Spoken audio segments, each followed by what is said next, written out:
Barbecue Central radio show will air live at 9 p.m. Eastern Standard Time.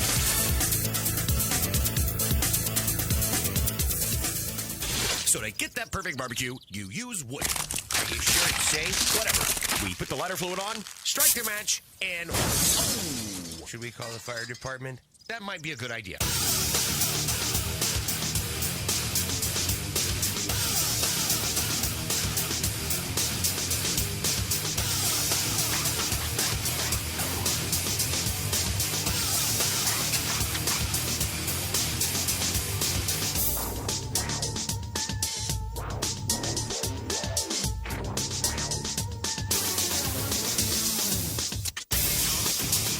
All right, good evening, and welcome to the Really Big Barbecue Central Show.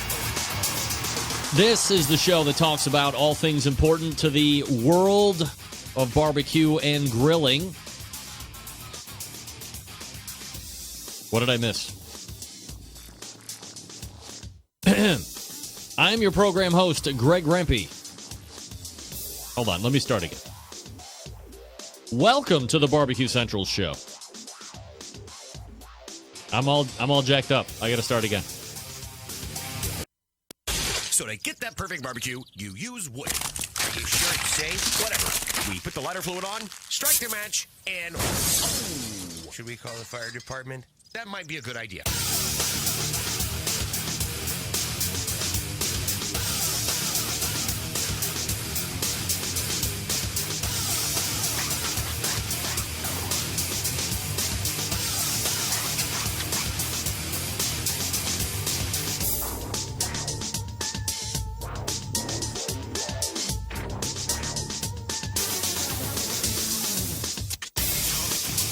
All right, good evening, and welcome to the Really Big Barbecue Central Show. This is the show that talks about all things important in the world of barbecue and grilling, broadcasting live and direct from the Rock and Roll Hall of Fame city of Cleveland, Ohio. It is the barbecue capital of the North Coast. More in the last week and a half than ever, I might add. I'm your program host, Greg Rempe. Happy to have you aboard here on your Tuesday evening. If you want to jump in on the show tonight, more than happy to have you. It's a phone call, 216-220-0966. You can also email the show, Greg at thebbqcentralshow.com. Anything else you want to find out about the show can be found at the main website, thebbqcentralshow.com. And here's what's happening in case you didn't get the newsletter. Coming up in about 13 minutes from now, today marked the official day, as the kids say, dropped. The book dropped. You know her, you love her, maybe some of you don't. That would be the minority. She's on television, she's on internet radio shows, she's on regular radio shows, she's hosting her own TV show, writing her own books, blazing across this barbecue country/world of ours in quite an impressive way right now. And over the last year or two, that everybody has been able to really have visibility on her. We're going to talk about the new book. Here it is right here. I got an advanced copy. It's Diva Q's Barbecue. Life's Too Short for Bad Barbecue. There's the back of the book right there. That's Danielle, if you've never seen her before. 195 recipes for cooking with family, friends, and fire. We're going to be talking about all that. And then we're going to get deep. Oh, see, I did my color again. Hold on. There we go. Let me get back to normal. So Danielle Bennett will be coming up in about 11 minutes, 9:14. And she has assured me that if we would carry over into the 9:35, which I'm going to just make a line guess and say that's probably going to happen. We're just going to chat it up. We're going to talk. We're going to delve into the book. We're going to talk about the process, the promotion, expectations, both from her, what her expectations are, where she's holding herself accountable, and then where the business partners at. What do they want? What are their benchmarks of success? What was it like being on QVC? What's the last year been like? If you follow her on Facebook, She put out a great thank you to all of her supporters and mentioned specifically that the last 12 and 13 months are the most difficult of her life. So we're going to delve into that too. Maybe she doesn't know about that. We're going to delve into that too. It's going to be the Howard Stern of barbecue interviews tonight, you know? Nothing salacious, of course. So that's going to be your first hour. Danielle Bennett coming up here in just a bit. Then we'll move on to the second hour. Had him 2 weeks ago, and then I forget what happened. I think I had to cancel the show for some reason, which I don't remember why that was. Maybe it was an internet thing. Maybe it was a work thing that I couldn't get out of, which rarely happens for me. You know, for Chad, who precedes this show, I mean, it's like every, he's live once a month. That's fine. That's what works for him. I hate that. If I miss more than 2 shows in a year, I'm ready to jump off the 480 bridge. So I was able to rebook him. He is, I believe, a co-founder, if not the man, when it comes to the Steak Cook-Off Association. It's growing in popularity year after year, event after event. There was a huge Steak Cook-Off event. There were huge Steak Cook-Off events this past weekend to the tune of 4 of them across the country.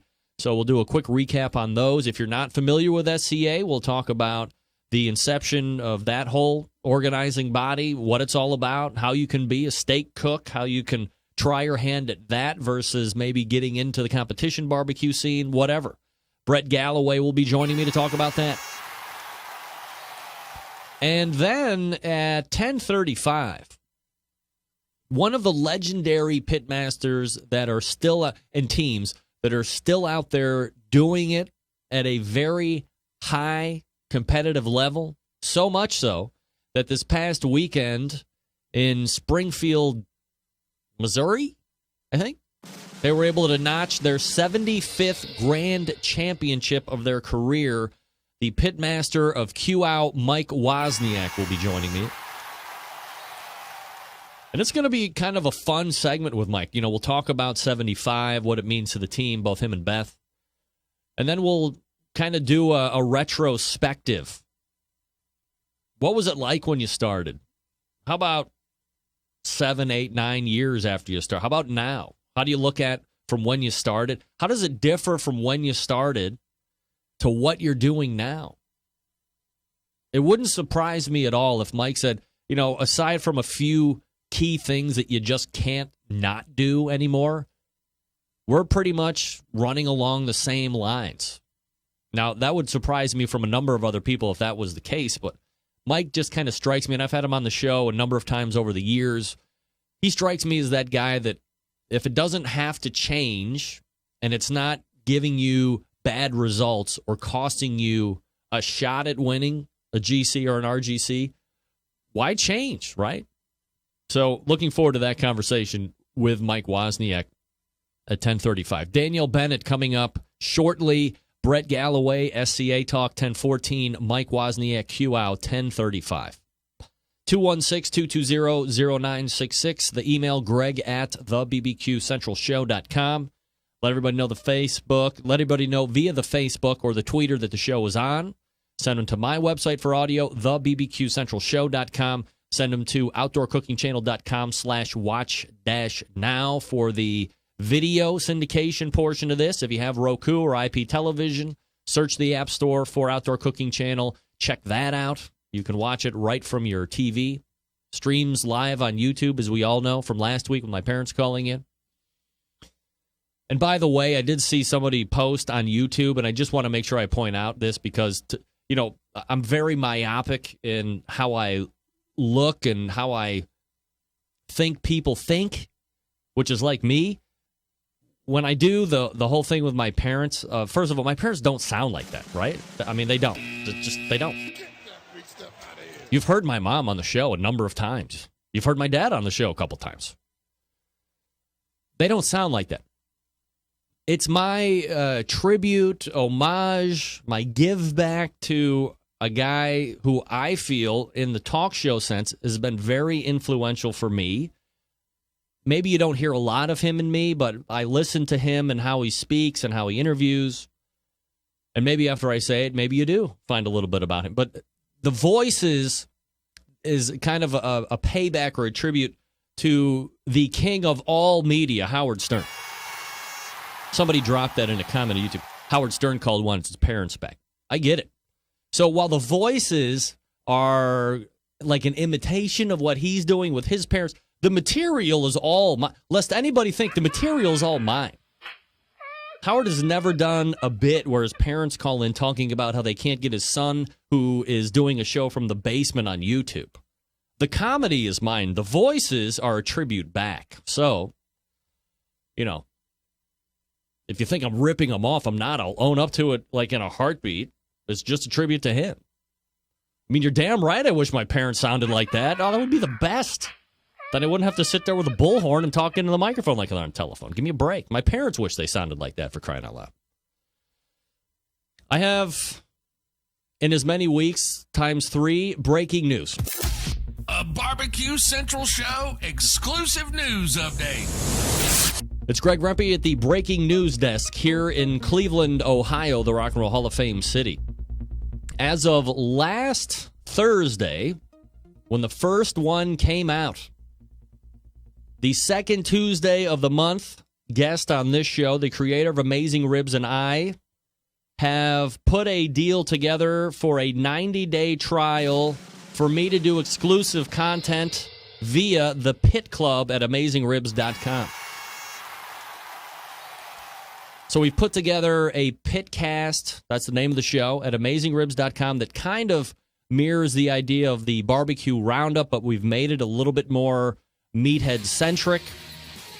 So if you want to see what that's all about, you have to become a member of the Pit Club. It's $25 for the year, so it's like nothing, right?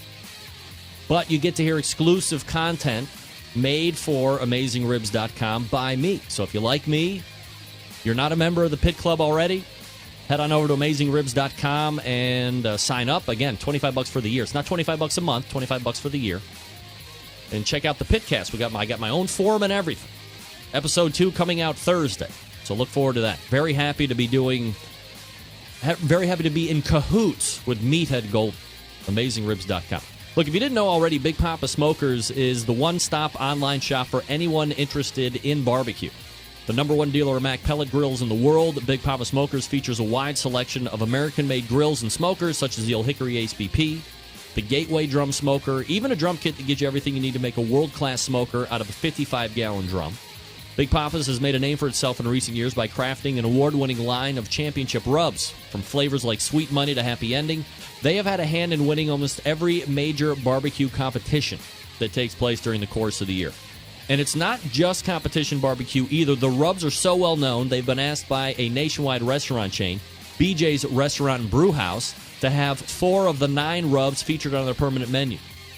BPS rubs are proven to be a great addition to anyone's pantry. They've also banded together with fellow California-based rub company Simply Marvelous Barbecue to form what has now become known as the West Coast Offense. Defying conventional wisdom, these 2 California-based rub makers have cornered the market on competitive barbecue and begun to redefine the flavor profile that competitive cooks from across the country have begun to aim for. Big Papa's also features an online meat locker with top-quality meats from Snake River Farms shipped right to your door. The American Kobe beef, the Caribou pork, the Double R Ranch meats. Big Papa's Meat Locker has something for every type of barbecue aficionado. Big Papa's has also created a unique brand ambassador program called the BPS Elite Team, featuring 15 of the best competition cooks in the country working together to promote camaraderie, competition barbecue, and to benefit children's charities across the U.S. Keep in mind that Big Papa Smokers has been able to do all of this with only, 5-6 years of being in the business, turning competition barbecue on its head, providing customers with the very best barbecue products, becoming a staple of a nationwide restaurant chain, and benefiting children's charities across the U.S. It's just the beginning for Big Papa Smokers. Just the beginning. All right, we are back with Danielle Bennett, BBQ. Out of the break, you're listening and watching the Barbecue Central show right here on the Barbecue Central radio network. Stick around, we'll be right back.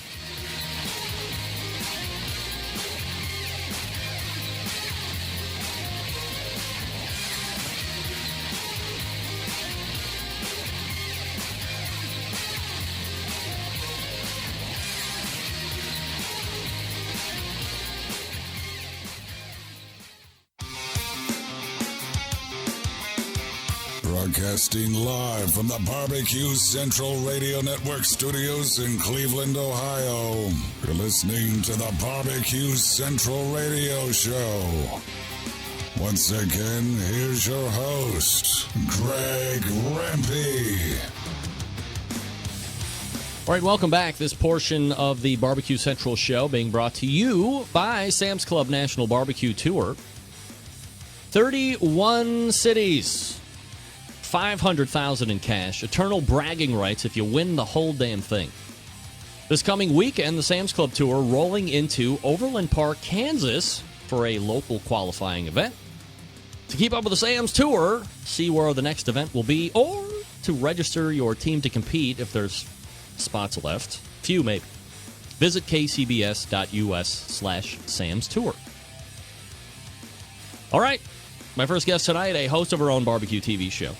She is a competition barbecue pitmaster, and today was the first day that her new book was, as the kids say, dropped. Here to talk a bit about that, some other barbecue topics in the world of fire and hot cooking and all that good stuff. Pitmaster of BBQ competition team, author of BBQs. Let's go ahead and welcome back Danielle Bennett to the show. Dee, what's up? How are you? I'm good. Well, I mean, where do we start, right? It's been a little bit since you've been on the last time, so I'm not going to ask you the lame, what you been doing since we talked the last time. As I mentioned in the open, the book is like officially launched today. Pre-orders were incredibly strong for this one. I think I saw like last week you were number one on the pre's. Today, it's like number one initial release on Amazon. I imagine the publisher and the other business parties involved in this effort have to be pretty jazzed up about where things are kind of sitting right now. Well, I guess that I'm pretty stoked about the numbers that I'm seeing, and I won't give them all out. But we are actually the number one barbecue and grilling book, the number one release before the drop date today, a week before, which is huge. That's a huge accomplishment, apparently. This is all a new experience for me. So, of course, I don't know what the expectations are. I don't know anything about it. But I think anytime you drop a book and it hasn't even released out to the public yet, and you're already the number one release, number one bestseller on Amazon, and that doesn't include the 6,000 copies we sold on QVC as well, that's pretty huge. So I guess how does the deal come together? I forget if we talked about this the last time, kind of as you were in the process, but are you approached, or do you have the idea of the book and you go to a publisher and pitch? What's the deal there? Well, what had happened is actually over the years, I've been asked many, many times to actually put a book out. I just kept pushing back and thinking it's not the right time. It didn't feel right. I didn't want to do it because of my own issues with knowing that the book would have to be 100% in my own words. You see, here's the thing. The vast majority of all cookbooks by bigger names out there that are being put out have ghostwriters. You know, that's that secondary or third name that's on that book front. I knew that if I wrote a book, I would have to do it all myself because I don't want somebody to read a recipe and say, well, that's crap, that doesn't work, or that's just not reality. So the publishers were coming after me a few times, and from different publishing houses. I didn't want to do a self-published book. I also wanted to make sure that my name was aligned with the biggest there is in the business, and that's Random House. Random House is one of the largest producers of books in the world. They have an incredible in-house marketing team. And so for me, it wasn't just taking any old deal that came along. They approached me, asked to have a meeting with me through an introduction with Jennifer Bain from the Toronto Star's food department. And the ball just kind of kept rolling like that. You then have to still send in a proposal.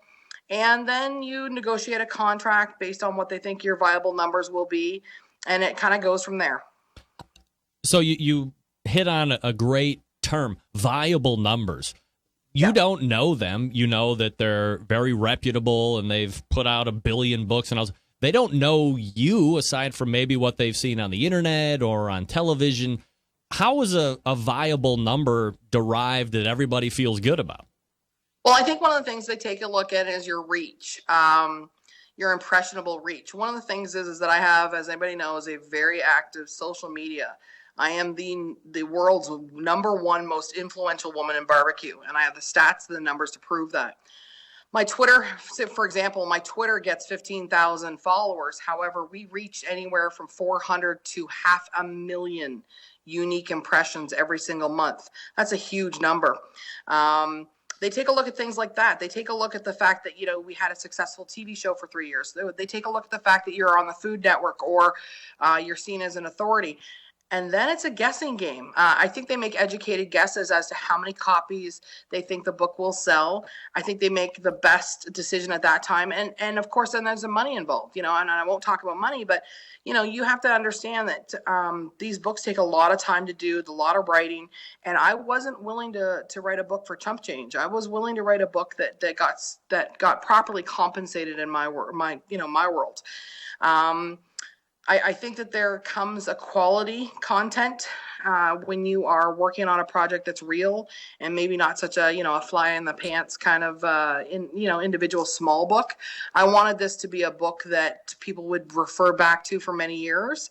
I wasn't looking for a book that somebody would just put on their shelf. I wanted to create a book that people would use over and over again, go back to, revisit, and with that comes a contract that's commensurate with it. Danielle Bennett joining me here on the show. BBQ, website BBQ.ca. You're not going to give specifics on the money. Of course, I'm going to ask, but deflect as you will. But here's, I guess, a kind of a more high-level question. 15 years ago, book writing, completely different deal, right? Given the anticipation of your book, I imagine, back then you could have secured what some would consider like life-changing advance because books then are different than books now. So on this project, and you've alluded to it, I mean, I imagine you make out okay. And as others have told me on this show before that are well-known book writers, the book thing to some is more of a way to keep the brand out there and isn't necessarily like the big money grab that it used to be. I mean, what's your thought on that whole deal? I completely agree. You don't write a book to make money. You write a book to open other doors to make money. I think that's a very, very astute statement. At the end of the day, the book is something that has already gone into multiple reprints. I'm very excited about that. This is day one of the launch. We are already into, I think, printing number 2.5, maybe almost 3. I'll find out by the end of this week. So at the end of the day, you have to take a look at what is this book going to do for me and what do you want the book to do? Because if you just want to get your name out there and it's going to be cheap and it's going to be, kind of wishy-washy recipes, hey, that's your deal. For me, it was a combination of get my brand out there, be known as a reliable source for all things barbecue and grilling information, and keep the BBQ brand alive.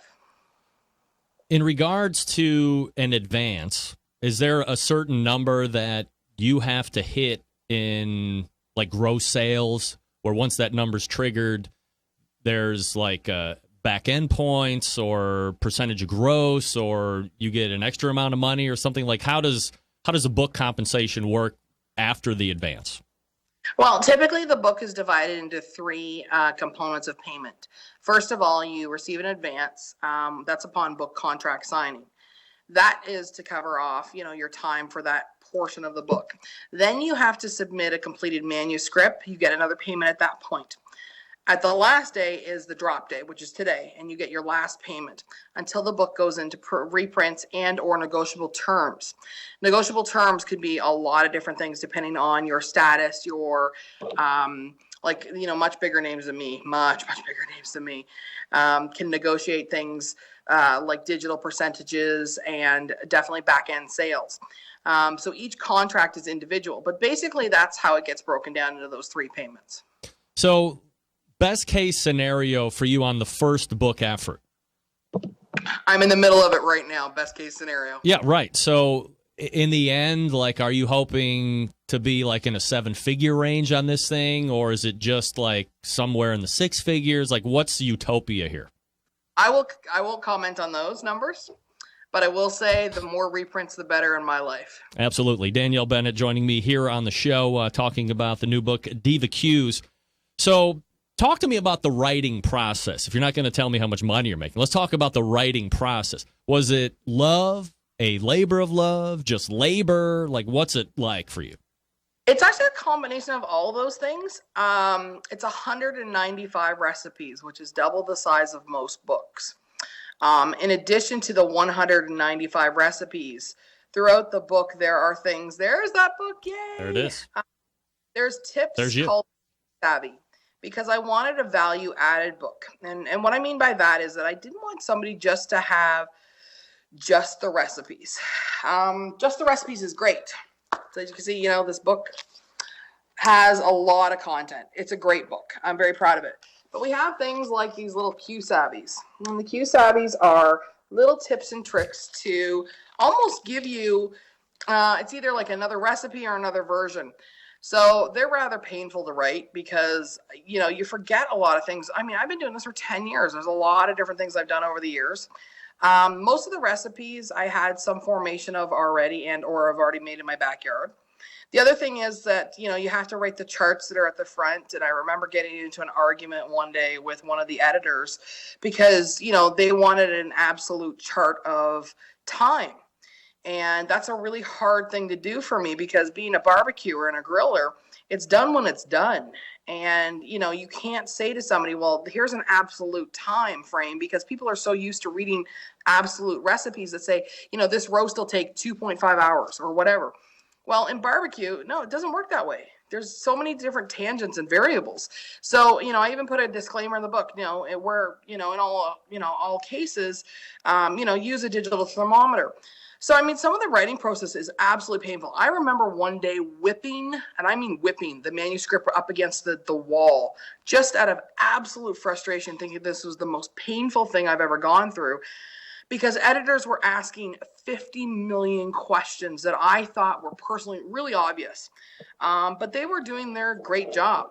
They were doing the job that they had to, and they were reading it from really fresh eyes, not making assumptions of any knowledge whatsoever in barbecue and grilling. And so that's why the book comes out as thorough as it does, because we tried to answer everybody's questions. And that's not easy because everybody has different barbecues, different grills, different, situations. So I remember that some of the book writing was extremely painful. I remember the day I submitted the manuscript, I think I drank half a bottle of whiskey just because I was so freaking happy it was done.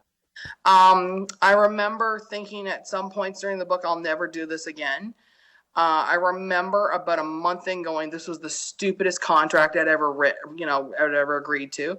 I remember being absolutely beside myself excited when I got the first copy of the book. Then, I was annoyed that some of the edits didn't get done. And it's an emotional roller coaster. But the biggest thing is I am so grateful, so incredibly grateful and blessed to have so much support from my barbecue family and friends. It has been just crazy overwhelming how many people have either written me today or in the last specifically the last day or so about they've seen the book, they love the book's content. And these are people that I admire in the barbecue world. These are people that I look up to, that are inspirations to me. So to receive that kind of feedback today was pretty phenomenal. Danielle Bennett joining me here on the show. BBQ, the website bbq.ca. The book is available to buy right now today, first day, and she's come right here on this show to talk all about it. Danielle, within the past few weeks, I've got your book. I've seen Stephen Reichlin's book come out. I've seen the Grill Stock book come out. Meathead has a book coming out here shortly. With the arrival of, I guess, what many people would call the traditional grilling season, I can't imagine it's coincidence that all of these books are kind of coming out one right after another. You're a business person. Is there any concern about timing, or do you know going up front that you're going to be front-loaded in the beginning of a grilling season with the associated books? Well, I think the thing is that it's like you just said, this is the typical grilling and barbecue season. I think the quality of the content of each of the books will stand out on its own. There are books that you buy because they look pretty and they look nice on the shelf. There are books you buy because you think you're actually going to use them.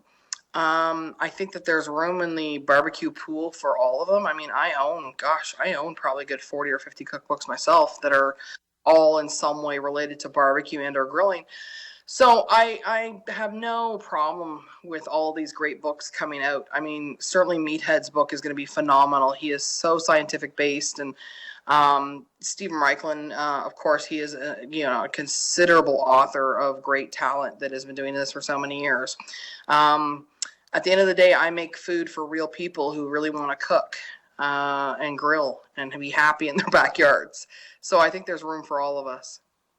In the recipe process, from here's an idea to going to the store to actually getting it down on paper, what was the percentage of success versus, I can't use this is going to be scrapped out? Well, I'll tell you, I don't know if I have so much of a percentage of success. I will tell you this. When we shot the book, I spent $4,000 on groceries.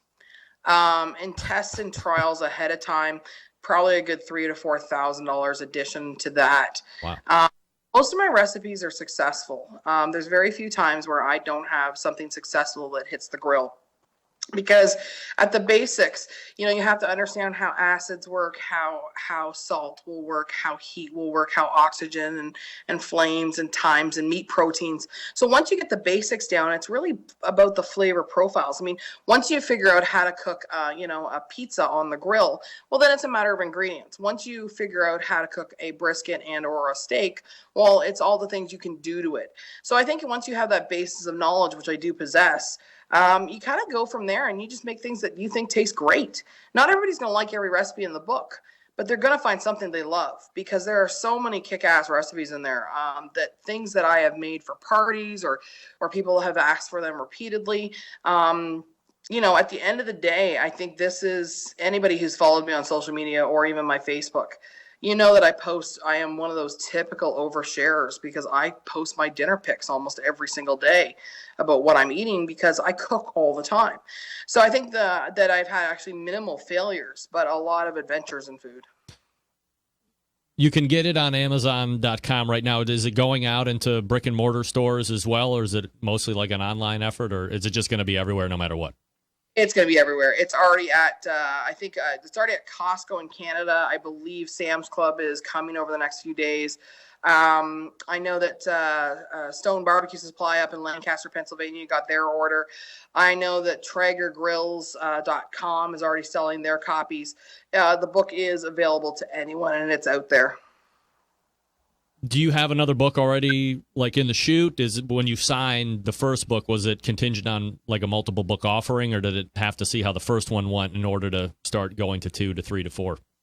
Well, we have the options available for future books, and yes, absolutely, I'm already working on them. I don't have signed deals yet. I'm not gonna lie about that. I'm pretty darn sure though they're pretty happy with my numbers right now. I'll tell you that. Today we are putting out a solid book full of great recipes that people are loving and enjoying. It's funny that I see some of my friends and family making comments and like, oh my gosh, that's the recipe you always used to make for football, for the Super Bowl, or oh my gosh, that's your Christmas Eve, recipe for your meatball tree, or, there's the meat cake you made for that birthday party. So, I mean, these are tried and true recipes already, and I'm looking forward to sharing even more of them in the future. Would another book be, is it always going to be live fire with you, or will you venture off into some uncharted waters that we're not familiar or we don't associate with you and the brand? Well, I think at the end of the day, I don't like to put limits on myself, period. I follow the 2 hashtags of life, want more and unstoppable. I mean, I even got, unstoppable tattooed on my arm. I don't like putting limits on myself at all in any case. If anything, I've proven that you can do anything you set your mind to as long as you work hard enough and you're focused enough. And, passion is great and passion is wonderful, but passion doesn't work that great unless you're working hard too. So I wouldn't put any limits on what I'm capable of in the future. You just never know what'll happen. Danielle Bennett joining me here on the show. Dee, can I hold you over for another segment and we'll continue the talks? Sure, absolutely. All right. Stand by with more talking with Danielle Bennett, DivaQ. You know her. DivaQ.ca, her website. And the book is out, DivaQs. Go to Amazon.com. Go to anywhere that sells books. It's out.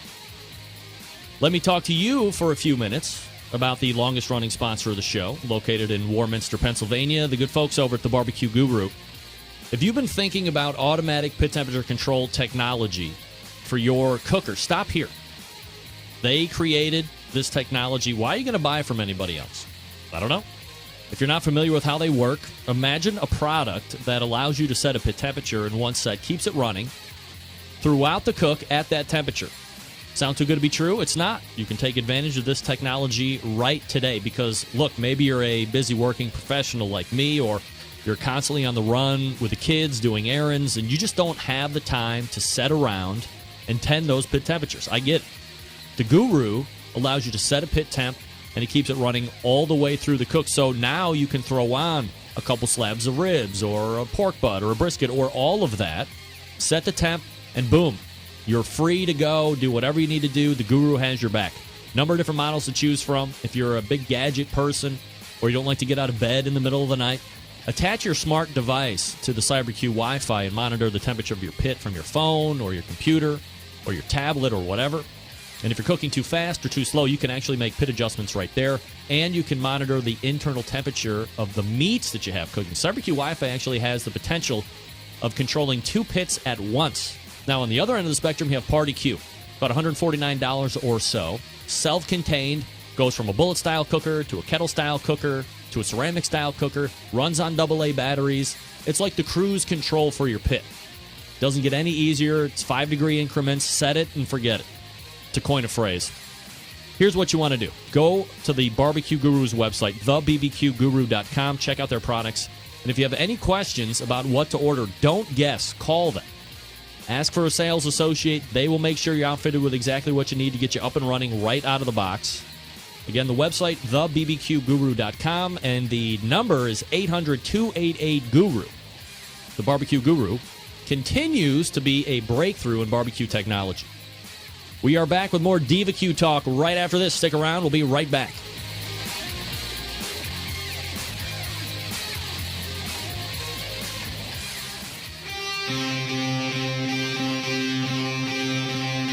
Get in the smoke. Call 877-448-0433 to get on the air.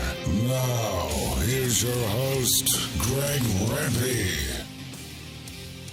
This portion of the show being brought to you by Green Mountain Grills, manufacturers of some of the best pellet cookers out there on the market today. If you're looking for a big cooker to house a lot of food, they got one for you. How about something medium-sized? Got a kind of a medium-sized family? They got one. How about small for tailgates or camping or whatever? They got you covered there, too. Also, pellets to fire those cookers. GreenMountainGrills.com is their website. Check them out. I just used my Green Mountain Grill to cook a bunch of chicken wings over the weekend. I love it. You could love yours, too. Visit the website, GreenMountainGrills.com. All right, we're talking with Danielle Bennett, BBQ, about the new book, BBQs. It's out. Like, what else you want to tell me about that book? Like, what's your biggest, darkest secret that you haven't told anybody yet about the book?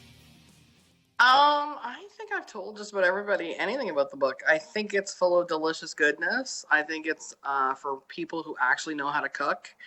I think if you're going to write a book, you should actually know how to barbecue and grill. I've seen a lot of bull crap books come out in the last couple of years, and I'll call them that because these are people that never cook. They don't even like food in the best of days. And they're putting out these books, and I'm like, who's buying this crap? So for me, it's important that it's an authentic, real book of food that actually people will enjoy. Danielle, you had mentioned in the thank you that you put out on Facebook a little bit ago that the last 13, 14 months have been some of the most difficult times. And, for the people that don't follow you, I guess, I follow it. I'm a little closer than maybe some others are. But originally, DVQ.ca, Canada, right? So you were up in Canada. I remember when you got into barbecue, it was a whole different scene. So about a year ago or so, you leave Canada. You go through divorce. Yeah. You have 3 kids. And I have 3 kids. And ex-husband. Let me make that very clear. Yeah, and Vlad. Hi to Vlad. But it's not like you're moving down the street or around the block. I mean, you are down to Florida, which is like kind of far. So the people don't understand that my parents had a place here in Florida for like 25, 30 years. So Florida was like second home to me. There were multiples of reasons I ended up coming here. But that's actually one of the reasons why too. So you are, for as long as I've known you, you have had the mantra in some form or fashion of, I'm going to make it in barbecue. This is my deal. This is my passion. I'm working it every day, balls to the wall, 100%. Yeah.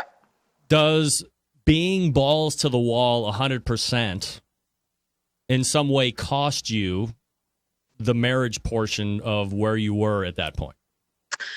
Well, the thing is, I'm actually not willing to talk about my marriage, my former marriage, and there's a couple of reasons why.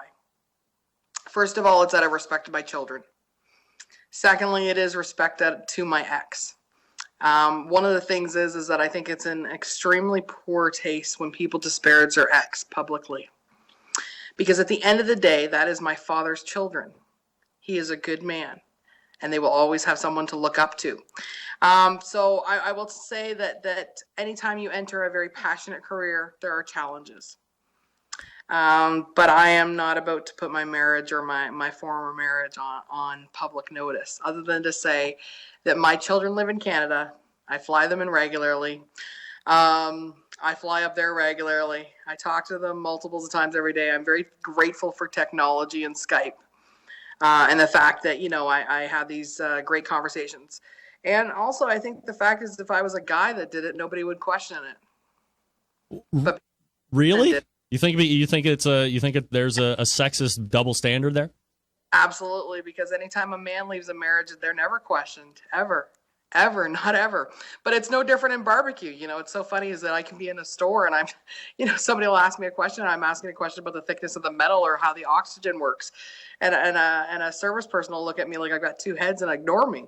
So, it's a double standard, and we're still working on those barriers, and that's okay. It'll get there eventually. All right, so let me ask this question.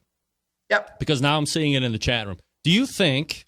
I can't see the chat room. I'm trying to see the chat room. That's all fine. I'm just going to ask you the question, and you'll answer it honestly. Do you think that if you were, I can't even come up with a good comparison here. Do you think that I would have asked a man the same question that I just asked you? Is that unfair?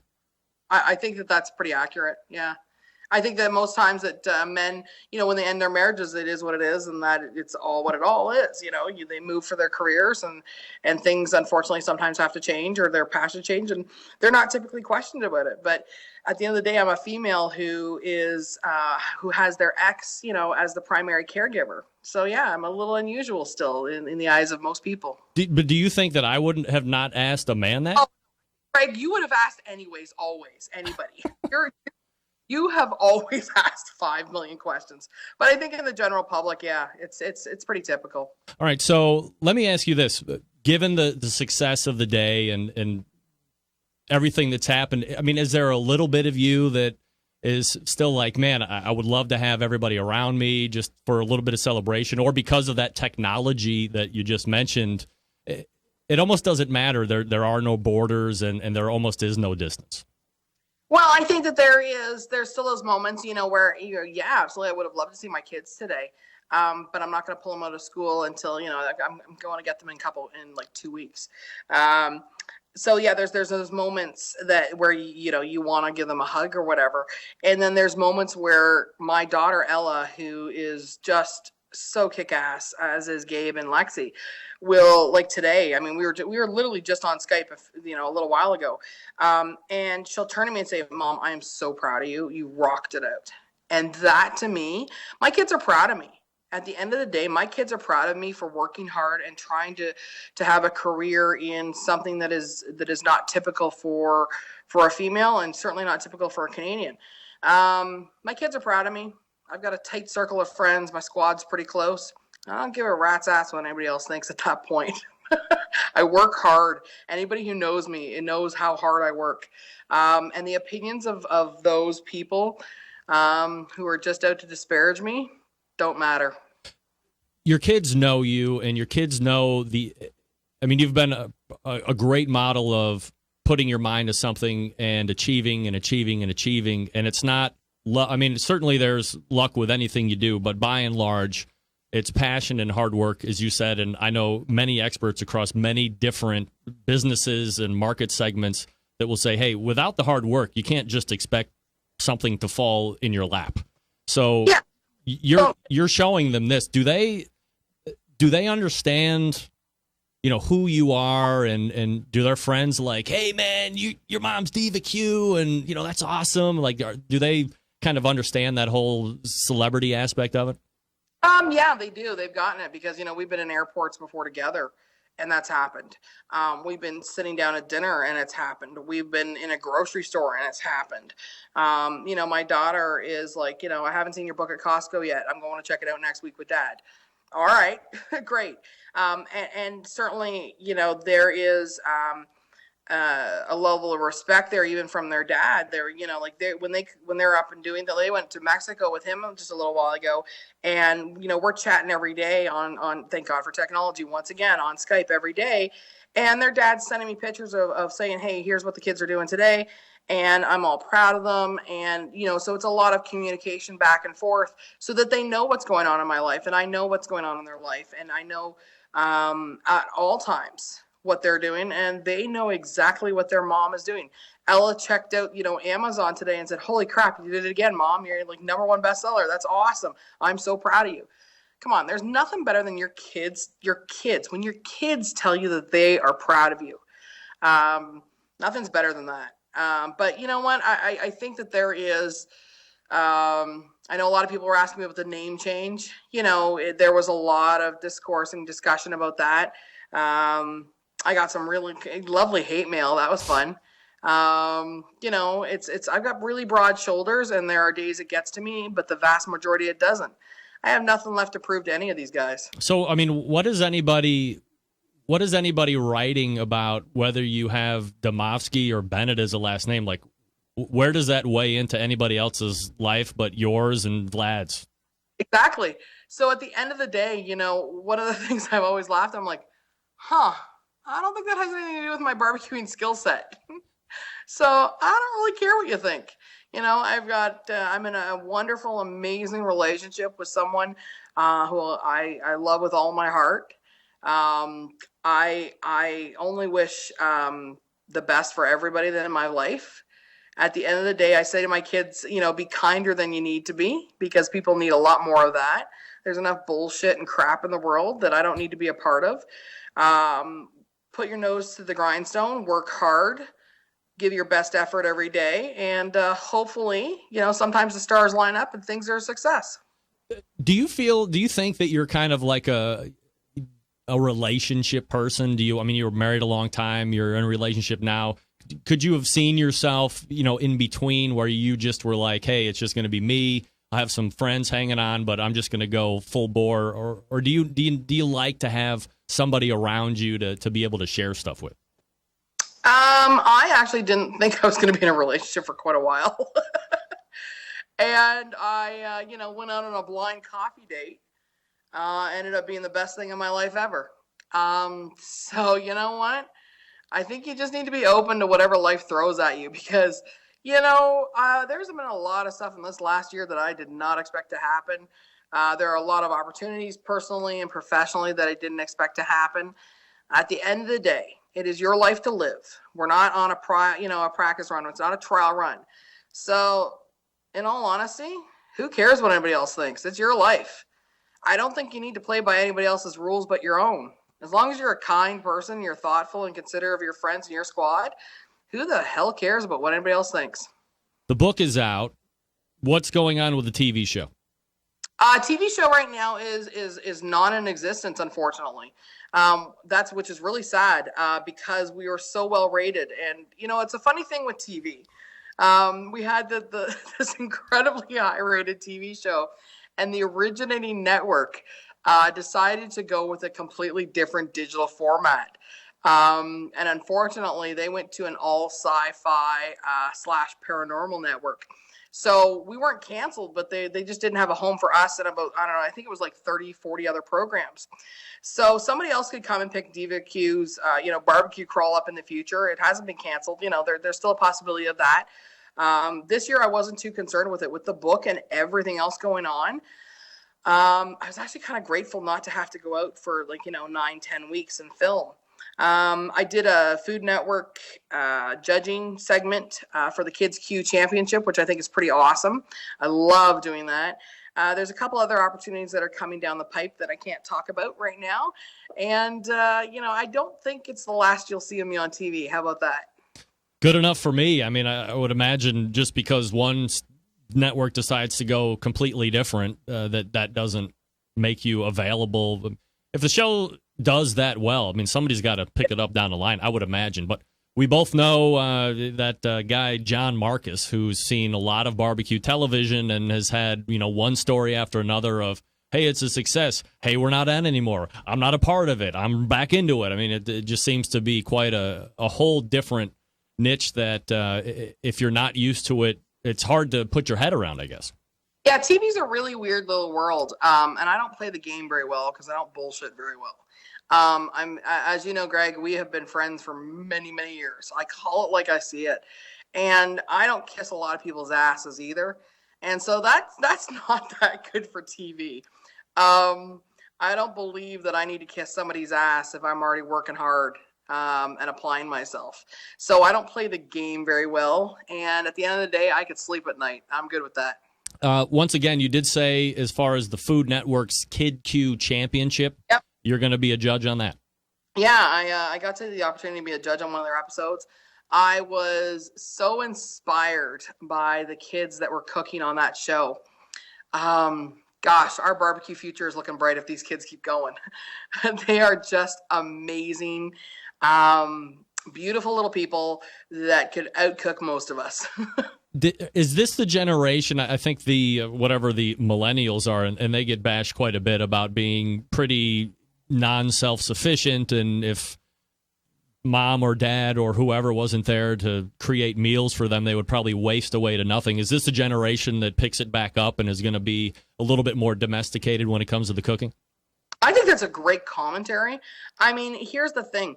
We have everybody in the restaurants, the millennials, and they're taking pictures of 50 million things, and they stand in lineups for barbecue joints, and they do a lot of stuff, but they don't actually cook anything. So that's the irony of it all. They're the mass communicators on Instagram and all of our social network feeds, Snapchat, Twitter, but they don't cook a lot. And it's so funny because I was thinking that when we were filming the Kids Q Championship, I'm like, I hope this generation picks it back up. I'm hopeful for it. I think one of the things one of the biggest problems, though, in all honesty, Greg, is the fact that our schools aren't teaching any basic cooking skills or home economics whatsoever. Kids are coming out these days, they don't even know how to sew a button on. They have no idea even how to boil an egg properly. So I think it's got to go back to the schools and get those basic home economics programs and shop and woodworking back into schools, because we're teaching our kids how to memorize answers, not actually learn anything these days. And so I know I'm on a bit of a soapbox and I'm taking it in a little bit of a direction, but it is such an annoyance to me to see these kids these days. And I know a lot of them. I mean, between myself and my boyfriend, we have 6 children between the two of us. It's like the Brady Bunch. And, some of our kids know how to cook and some of our kids don't know how to cook. And it's ridiculous to me. They don't even know how to shop for groceries.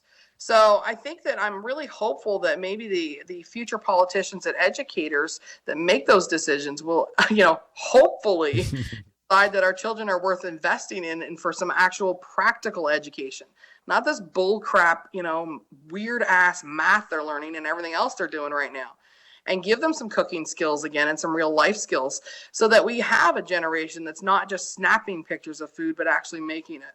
Yeah, it's weird to be taking pictures of all the food that you are not making. Very weird. Danielle Bennett joining me here on the show. BBQ. The website, BBQ.ca. The book is out. It is called BBQs. It's 195 recipes. Wow, are you kidding me? So, again, this is a book that you want to go through and read, but you can go back as a reference piece, back time and time again, year after year. There's a lot of great libation recipes from many, many, many barbecue teams, just an FYI. I figured a lot of my friends could contribute a lot of libations. Yeah, I think you have experts abound when it comes to that. Danielle, really appreciate the time tonight. Really appreciate the candor and the honesty, and continued success. We'll talk again soon. Thanks, Greg. Appreciate it. You got it. There she is. Yeah, give me a break. That's the one I wanted. Danielle Bennett. BBQ, BBQ.ca. is the website. Amazon.com for the books. Any major retailers that are out there. You heard it from her. It's everywhere. Everywhere. Do you know where a book is sold? It's probably right there.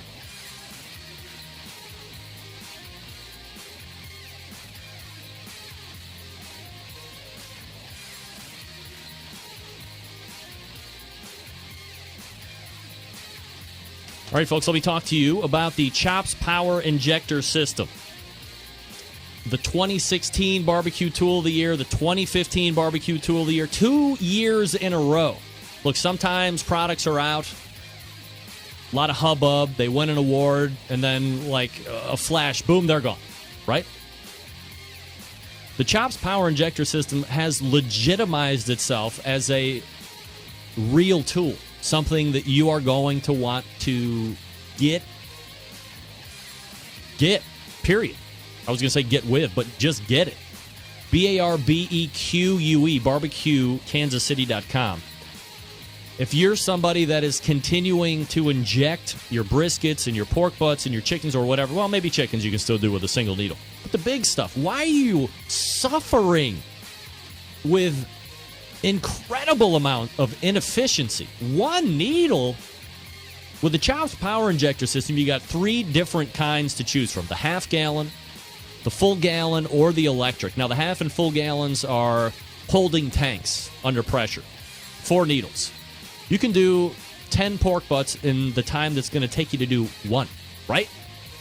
And the first time you use it, you're going to be like, there's no way I was using 1 needle for this long after Rempe had been talking about Chops Power Injector System. It was the first thing that I said when I got mine. Now, if you're a big dog in the restaurant game, huge catering, Chops Full Power Injector System is for you. It is electric. It's got a 3.5-foot pickup tube instead of a holding tank, so you can use it from a couple ounces all the way to a 55-gallon drum. They got all the accessories you need. They're handmade in Kansas City, Missouri. You can infuse alcohol in them if you want as well. Chops Power Injector System gives your barbecue power. Again, the website, BARBEQUE, that's BARBEQUE, Dan Uladol and the gang over there. Again, the Barbecue Tool of the Year, NBBQA, twice in as many years, 2015, 2016. Go get yourself one right now. $100 to start. You got $100 to save time. The amount of time it's going to save you, well over $100. Your time is worth more than you think it is. Trust me. All right, we're back to wrap up the first hour right after this. Stick around. We'll be right back.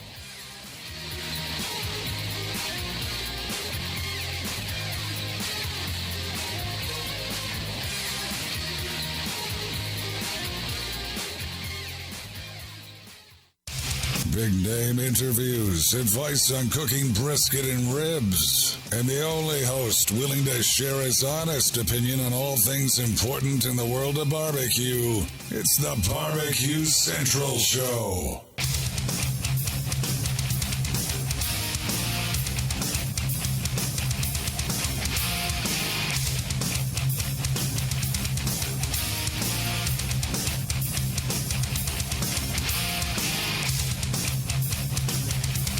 All right, welcome back. 216-220-0966. Greg at thebbqcentralshow.com. Barbecue food for you, saying good interview. Sylvie Curry, always enjoy interviews with Danielle. She has a very vibrant personality. Guest 72, thanks, Greg. Great interview with Danielle. Thank you. Just some of the instant feedback, in case you were wondering.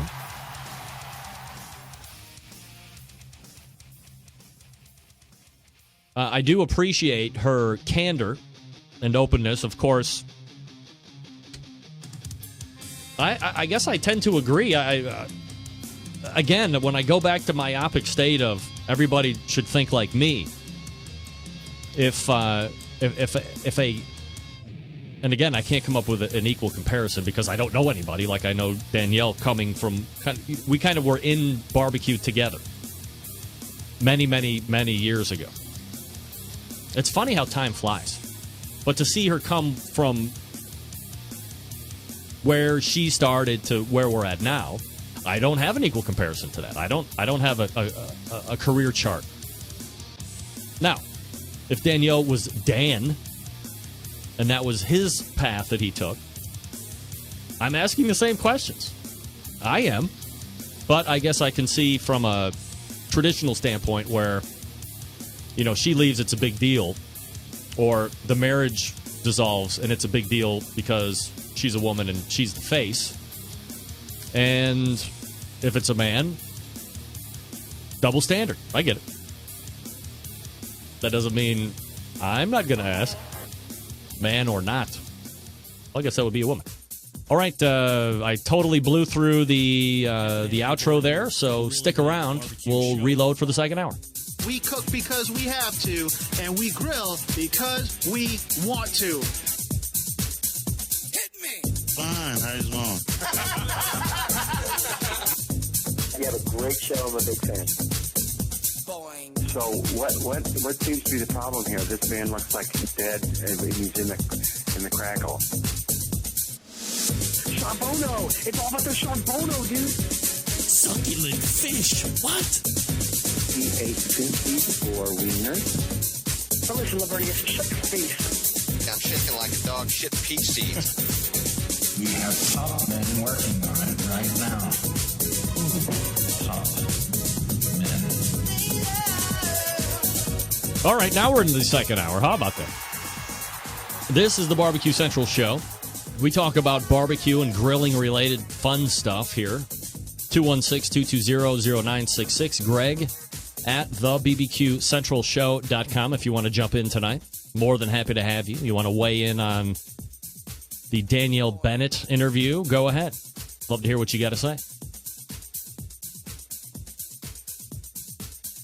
Oh, where'd my page go? Still to come tonight, Brett Galloway from the Steak Cook-Off Association, the SCA. Mike Wozniak from QOW. They just won their 75th Grand Championship. How about that? All right, I want to leave that up. Anyway, to close out there, I don't know, maybe other hosts don't or wouldn't, but I think it's unfair for me, knowing her as I do, to not ask the questions that I did. But I do see where others may decide to leave that or make the double standard assumptions that she was talking about. So that's why I'm a host and others are not that good. 216-220-0966. Greg at thebbqcentralshow.com. The Sam's Club Barbecue Tour rolled into Las Vegas, Nevada this past weekend.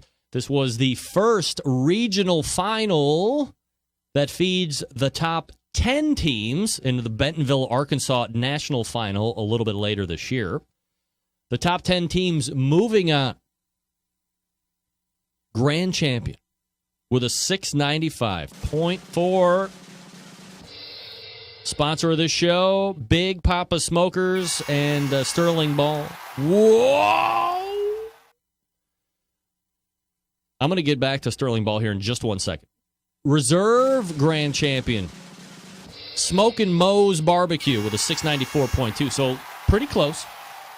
Third place, Hickory and Spice Barbecue. Fourth place, Iowa Smoky D's Barbecue. Fifth place, Joe Bob's Barbecue. Sixth place, Mad Dog's Barbecue. Seventh place, Pellet Envy. Eighth place, Rooftop Barbecue. Ninth place, Team America. And rounding out the top 10 and moving to Bentonville, Son of Smoke. Wow.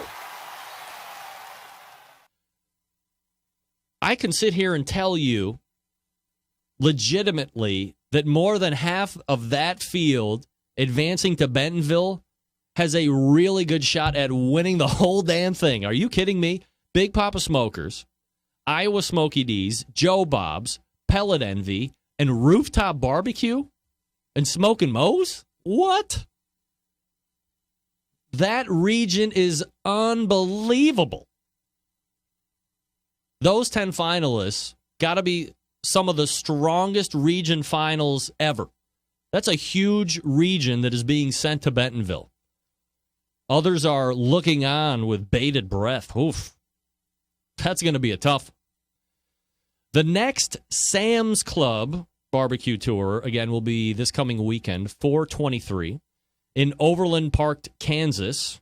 Good luck to all those competing. Now, let me circle back to Big Papa Smokers. And there's somebody else that's going to be involved in this as well. I've said it before, time and time again. You come on the show Tuesday, if you're going to compete, you can guarantee that you're going to win. Let us harken back to last week. Now, while he wasn't on my show, per se, I did record Sterling Ball talking about, which was then his second win in a row, in Wildemar for the AmazingRibs.com Pitcast show. And we talked about 2 in a row, and we talked about looking at 3, and does he consider 3 at all going into this weekend? And it's a Sam's Club Regional. There was going to be a lot of good teams there and all this other stuff. And Sterling took the very methodical, measured, sports-type answer of, hey, I don't want to sound cliche, but it's one cook at a time. One cook, one weekend at a time. One event, one turn-in, one cook, boom. We're not looking for 3. I'm not expecting to win. It's almost insulting to say I expect to win given the crowd that's going to be there this past weekend at the regional final, all this stuff. He said all the right stuff. It doesn't negate the fact that he showed up, put in work on a recording, and then won out and won. He did it. I have the figures to prove it. So Sterling fetches his 3rd win in a row and really only missed a third, nice English, his 3rd plus 700 points overall finish in a row as well. Whew. Also, just for point of note, Fred Robles from Rio Valley showed up on this show last week, competed in a local event where he is in Texas, and won his 3rd in a row as well. I mean, I don't know. People call all the time. People email me all the time. You talk about this show, Karma, it never happens. How do you know it really happens? If you go back and listen to the interview from last week, when I was talking to Fred Robles, I said, Fred, where are you going to be at next week or this coming weekend? I'm going to be somewhere local and around my house. I said, hey, you're probably not too familiar with the show, but when you come on the show Tuesdays, if you compete that weekend, you win. So I'm not going to tell you you're going to win, but, you're pretty much a lock. Sure enough, get an email Saturday night going, hey, I was just telling somebody on the awards that you told me I was going to win. Sure as shit, I won it. Of course. It's the show Karma. It always works.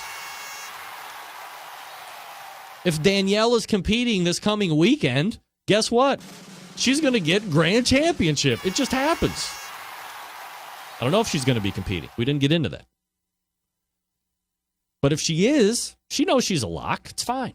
Also, remember that I mentioned last week for the Android users that the Barbecue Central show in podcast form, while it does amazing things all over the iTunes, it's like the most popular way that folks listen to this show when they don't get it live, right? So Google Play has finally gone into the podcast foray and made a native podcast app. Now you don't have to get Beyond Pod or some third-party podcast catcher app. It's slowly kind of rolling out. So if you get the Google Play Music, it's not the Google Play App Store, but Google Play Music. And right now it is available through a web portal service. But at some point soon, keep checking on your phones, you're going to be able to get podcasts, and then you can subscribe to the Barbecue Central show through your Android device natively, which is great. So what can I tell you? Downloads should be going up seismically for this show because finally Google Play Music has caught up with iTunes. I mean, what took so long? Do you just think podcasting was going to be like a fad and this wasn't really going to catch on? Come on. Oh, was it last week? So I got another pork butt here. All right, hold on a sec. This was like super popular. Let me blow it out and add my screen catch here. That's Danielle's book. So like, was it a week or two ago? Where's this screen? There it is. I played you that secret competition video from Empire BBQ, I think it is. Money Muscle Competition Trimming, Empire Technique. Yeah, so Empire BBQ team or whatever, and the guy made pork butt steaks. Well, he has gone ahead and given you another video. Here's a few clips here. Okay-ish looking money muscle. It's pretty thick, got a good size, but I wanted to show another money muscle trimming technique I don't think a lot of folks know about. I'm not saying I came up with this method myself, but it is something that I think is pretty special and that's going to help a lot of people. And I call this the Empire or the Empire Strikes Back technique to be long. I think the cool kids are just going to call it the Empire technique though. And all this really revolves around is you got the money muscle. What you want to do is you want to take your knife and you want to cut straight back, dead into the middle of this sucker. Wow. Right?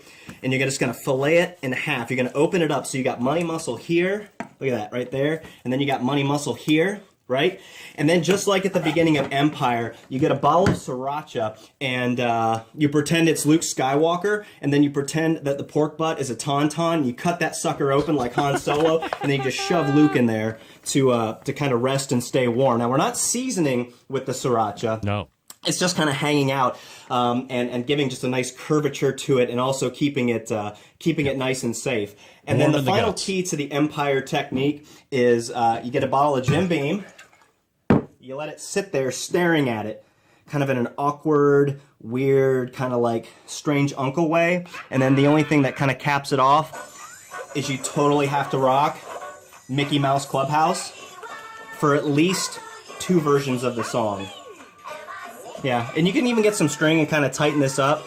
But again, if you want to rock the Empire technique, I highly encourage giving it a try. All right, so there's the Empire technique. Wow.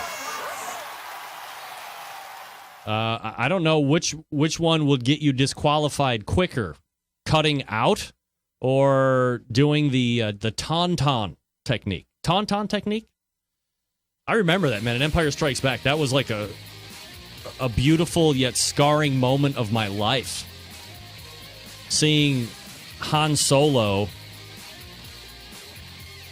cut the under end of that tauntaun and then shoving Luke in there. Ooh, squirmy guts. All right, gang, if you're like me, then you love the easy ways, the tried and true ways to step up the barbecue and grilling game. Butcher's Barbecue is your answer, folks. That's right. The rubs, the sauces, the grilling oils, the injections, and if you've bought somebody else's commercially made injection and realize that it's not what you were hoping for, I guess, then in the past you've been stuck. Got to throw it out. Can't tell anybody the money you wasted on it. Ridicule from friends and neighbors. Not anymore. Go to butcherbbq.com. Go to the trade-in link up there at the top right of the navigation and click it. And then print off that label and send back with what you would like in replacement from Dave, your commercially made injection. Once it gets to Dave, he will weigh it. All weights are final by Dave. And then once that's done, he'll send you back the bird booster, or he'll send you back the brisket rub or the pork rub or whatever you want, because he's trying to make you happy, not his customer, hoping to get you as a customer. That's why we say he makes his customers happy. He makes his competition customers happy as well. If you're looking for a great sauce, the sweet barbecue sauce pretty much wins in every category for me. If I'm not making my own, I'm always having 2 or 3 bottles of Butcher barbecue sauce on hand. And here's how I know it's good. I live in a house full of women, very discerning, very finicky palates. They really like my barbecue sauce. If they like other barbecue sauces, then it has to be really good. Everybody loves Dave's, all the way down to the little one, Mar Baby. My wife likes it. Bob likes it. Mad likes it. Marley likes it. I love it. It's a winner. Get a box of 6. It's going to go fast. So here's what you do. You hit up butcherbbq.com. You look through all the products. The injections are tried and true. The grilling oils are phenomenal. I'm using them all the time, more and more. I use it in place of butter all the time. I did ribs this weekend. Used the grilling oil instead of the butter. It's great. And what do I say each and every time I talk about grilling oil? It doesn't have to be refrigerated. Keep it out on the table, over by the stove. That way you don't forget about using it. So handy. It tastes really good. 3 different flavors. Chipotle, steakhouse, butter flavor. Get on over to butcherbbq.com and get everything, and then thank me later. We're going to talk steak next. Stick around. We'll be right back.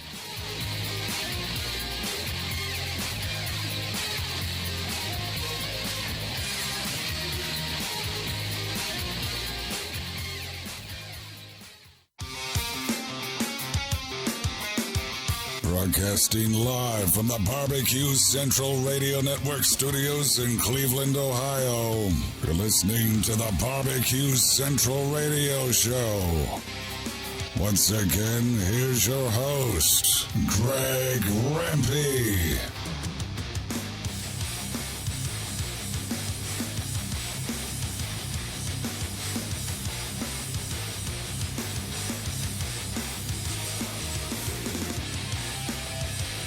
All right, welcome back.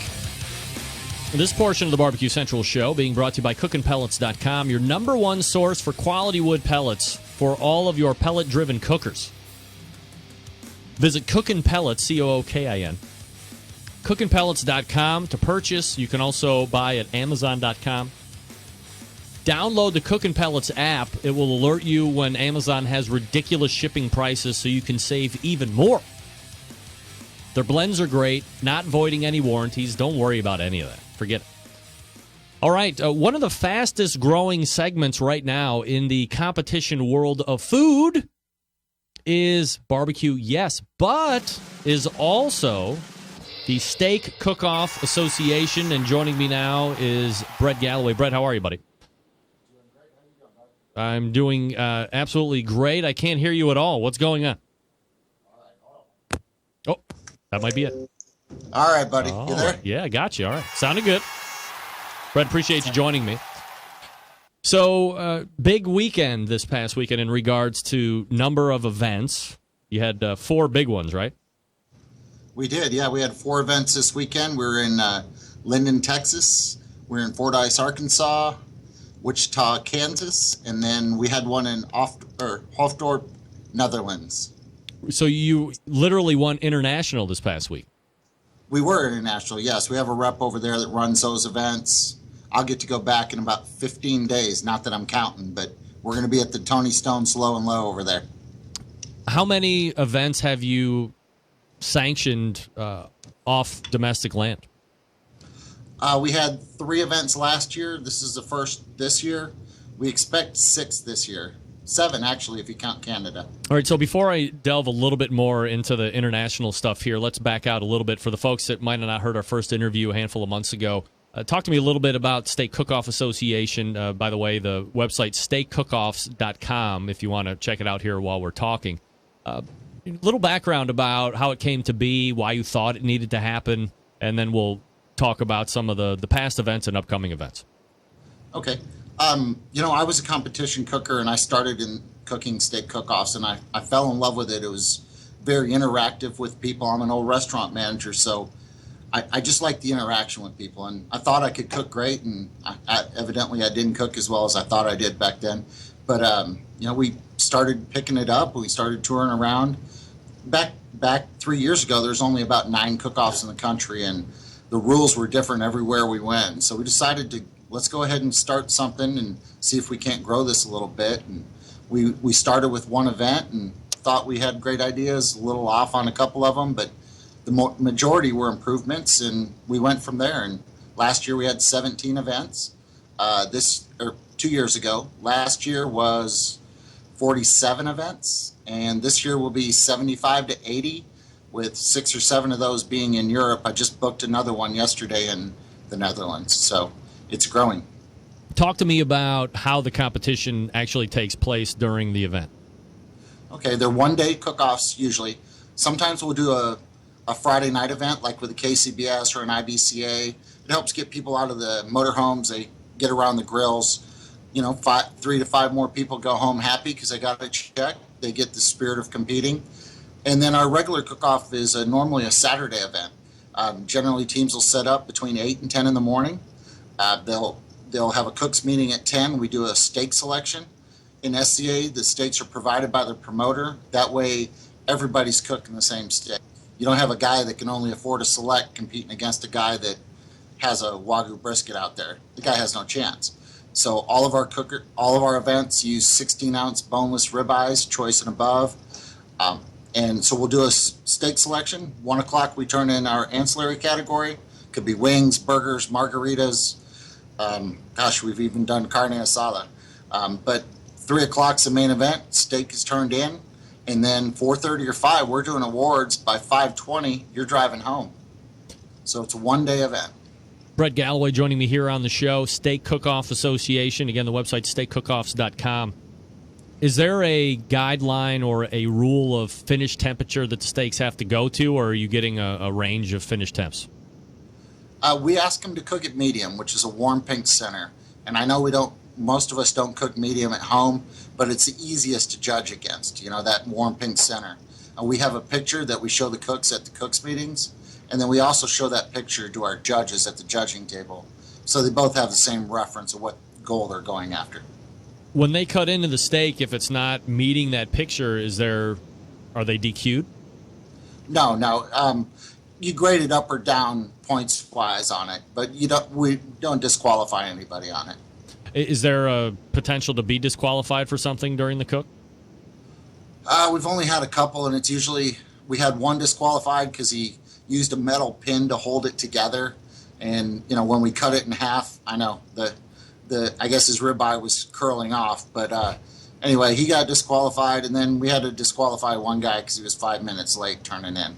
But other than that, I don't want to ruin somebody's weekend over something, but unfortunately, some rules are rules. So aside from providing the judges with a picture of kind of what they're looking for color-wise in the center, what else are they being trained? Do you have certified steak-eating judges like you would find at a KCBS or something like that? We do, yeah. We started certified judges this year. We're still pretty new at it. We've probably got about 350 certified judges around the country. Probably got another 45 or 40 in Europe right now. When we go over there in 2 weeks, we'll do another class and teach a new crop over in Europe. And so far, Ken and I, the co-founder, we teach every class. So the guys are getting the same information in each judging class. So talk to me about how you are teaching a judge to properly evaluate a steak, if it's something that should be on the winning side or something that, isn't just there yet. Okay. It's taste. Taste, I would never tell them what tastes great to them. I have no idea. So that one is, we don't tell them anything other than it needs to taste like a steak. It needs to taste like beef. Okay, so taste we don't mess with. Texture, when they cut the steak, they feel texture. They actually cut their piece of the steak off, and then they taste the texture while they're chewing the steak, of course. Appearance, one of our big sponsors is Grill Grates, but a steak doesn't have to have grill marks to be a great scored steak. You've cooked a steak in a cast iron skillet, haven't you? Sure. Man, that beautiful caramelization, the 4 or 5 colors of brown on there, that can be just as eye appealing as a steak with perfect grill marks. So if it has grill marks, it has to have pretty grill marks, but it doesn't have to. We had a guy get second place without any grill marks cooked in his cast iron skillet recently. I guess high level here, when it comes to grill marks, is grill marks your garnish of a box like you would find in KCBS? Do you find that the majority of people are going to try and set a crosshatch on a steak because it's eye appealing, and people, even though it shouldn't count against you, people might think, well, if I don't, it probably might count against me more than it won't? I mean, what's your thought there? 9 out of 10 teams probably use grill grates out there. So yeah, they do. You eat with your eyes and you see that beautiful grill marks on there, and it can't help but affect you on it. But if the grill marks aren't pretty, they're going to get marked down. But I'd go after just as much after that cast iron skillet steak, personally. In regards to the cooker, does it have to be a charcoal-fired cooker or a wood-fired cooker, or can it be like an electric or a gas grill, or what do you have to use? You can cook on anything. We let them use a gas grill. 87% of the country has some sort of grill in their backyard. It's a 6 to 8 minute cook time usually. So, you can use a gas grill. Most of the time when they do come out with a gas grill, you'll see them the following week because they had so much fun, but they have a Weber or a PK grill with them. So you can use gas. I've had guys cook on a pellet cooker. Guy got 7th place with a pellet cooker last weekend in Wichita. In regards to steaks that you see winning, I mean, you're in your 3rd year now. Have you seen a dramatic difference in how people are cooking and seasonings that they're using, or if you want to throw out the lame term, flavor profiles? Do you see a large change from where you started to where we're at today? I don't cook anymore I won't cook in my own organization, but a lot of the steaks that are turned in look a lot like mine. I mean, it looks like they're cooking them hot and fast. I see some guys that are doing a reverse sear, but generally a lot of guys are hot and fast guys in SCA. Is there like standard finishing, or do you see a lot of people going for any type of a glaze or a butter finishing sauce as you start to turn it? I see guys putting butter on it. Yeah, we'll see that happen. You're not allowed to put a sauce on it, but they can put a butter. Every now and then you'll see some guy that thinks Italian dressing's a great idea. Not so much. Really, it kills the appearance of steak. But every now and then somebody will put a pepper jelly or something over the top of it and bake it on. But generally, it's a little butter and that's it. So, in regards to cost for teams, well, a lot of us that are listeners of this show are familiar with barbecue competitions. It's let's say $250 to $300, maybe $400 for an entry fee. What's the cost or the expense to do a steak cook-off? To enter a steak cook-off, generally most of our events are $150 entry fee, and that includes your 2 ribeye steaks. So it's $150 to get in. Generally, first place is $1,000, and it usually pays between 5 and 10 places. You had talked earlier about trying to get into a KCBS event or an IBCA like on a Friday and kind of making 2 competitions in a weekend, if you will, as you've been mentioned, giving yourself a shot at winning some extra money depending on how good your steak is and how good your barbecue is going to be. Are you trying to negotiate or have open dialogue with the different barbecue sanctioning bodies saying, hey, we're Steak Cook-Off. We feel that this is kind of a really good tie-in to what you guys are doing, and it's not going to take away from the Saturday stuff, and you can value add this on Friday as potentially more money. And are you getting any pushback from being kind of incorporated or associated with any of those guys? No, we've talked to some of them about it and really haven't come up with much. We're actually pretty close with one organization to having something set up to where it may be offered in every one of their events. But we haven't done anything for sure yet. But it does enhance. They enhance each other. I got started cooking barbecue because I was a steak cooker, and I just loved competing, and I cooked steak, and then I decided to try barbecue one day. It's a lot more cost in barbecue equipment-wise. Brett Galloway joining me here on the show from Steak Cook-Off Associations, and the website again, steakcookoffs.com. Do you have any direct tie-ins with the World Food Championships? No, we don't have any direct tie-ins with them on it. We did talk to Mike about maybe helping him with the judging on that, but he has his own system that works great, and we wish him all the luck out there. I actually went down there last year, just hung out. Do you feel that there's room? So you have like a final event at the end of the year where all the winners, like what is that called? It's our SCA World Steak Championship. All right, so a winner is determined at the end of that. Shouldn't that person have the opportunity to then bid into the World Food Championships as a steak cook? World Food Championships is 3 weeks before our championship. Oh, yeah. Time to move up the schedule, Brett. Right? Yeah. Well, you know what? I think our championship's just as great as that championship. You know, it's the largest paying steak cook-off in the country. We pay out $7,500 for first place. We pay top 10. I mean, you're cooking a 6 to 8 minute steak. That was last year. This year's entry might go up a little bit, the payout. But we have the winner of every steak cook-off, every SCA cook-off in the United States and Europe. And so we had teams from Europe last year as well, 75 teams, and every one of them a winner. So we're putting the best against the best in the country.